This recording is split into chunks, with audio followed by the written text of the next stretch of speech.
8 जून 2018 को मोदी सरकार ने शेल कंपनियों को खतरा बताते हुए उनके ऊपर एक टास्क फोर्स बनाई थी, जिसकी गतिविधियों पर एक प्रेस विज्ञप्ति भी जारी हुई थी।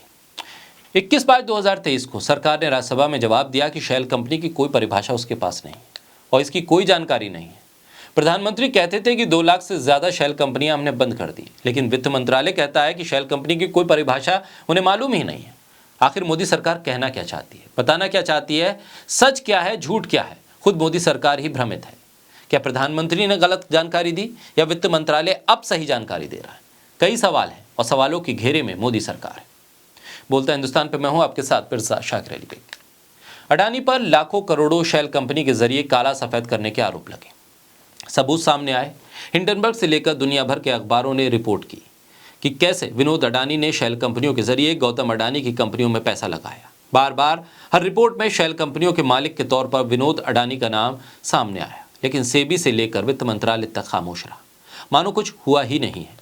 शेयर बाजार हिल गया, LIC से लेकर सरकारी बैंक का पैसा डूबा, लेकिन मोदी सरकार को एहसास नहीं हुआ। मोदी सरकार के करीबी कारोबारी अडानी की दोस्ती का ही एक नतीजा था कि मोदी सरकार अब शेल कंपनियों को कभी बंद करने की बात कहती थी, वही अब मोदी सरकार कह रही है कि शेल कंपनी होती क्या है हमें मालूम नहीं। केंद्रीय वित्त मंत्रालय ने राज्यसभा में लिखित जवाब देते हुए कहा कि भारतीय नागरिकों के स्वामित्व वाली शेल कंपनियों के बारे में कोई भी जानकारी उपलब्ध नहीं है। TMC की सांसद महुआ मोइत्रा ने सरकार से सवाल करते हुए कहा कि अडानी के खिलाफ सरकार कैसे कार्रवाई कर सकती है। वित्त मंत्रालय को शेल फर्म की परिभाषा ही नहीं पता। लिखित जवाब में कहा गया है कि कोई सुराग नहीं है, इसलिए कोई कार्रवाई नहीं। इसके साथ ही उन्होंने महात्मा गांधी के 3 बंदरों की तस्वीर भी साझा की, वित्त मंत्री को भी टैग किया।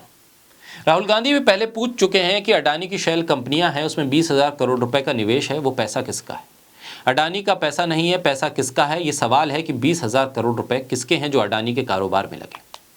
गौतम अडानी के भाई विनोद अडानी पर चीन के नागरिकों के साथ मिलकर शेल कंपनी चलाने का आरोप है। हिंडनबर्ग की रिपोर्ट के मुताबिक अडानी ग्रुप पर स्टॉक के 85% का ओवर वैल्यूड करने का आरोप है। इसके अलावा रिपोर्ट में अडानी ग्रुप की शेल कंपनी के जरिए स्टॉक पे हेराफेरी और धोखाधड़ी करने का भी आरोप है। हालांकि अडानी ग्रुप इन आरोपों को नकारता रहा।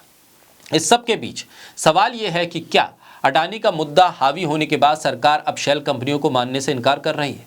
2018 में जो सरकार कह रही थी कि हम टास्क फोर्स बनाकर शेल कंपनियों पर कार्रवाई करेंगे, प्रधानमंत्री कह चुके थे कि हम 2 लाख शेल कंपनियों पर कार्रवाई कर चुके हैं, वही सरकार अब शेल कंपनियों की परिभाषा भी बताने से मना कर रही है। तो क्या ये मान लिया जाए कि अडानी के मुद्दे के सहारे विपक्ष ने मोदी सरकार की नब्ज पर हाथ रख दी है?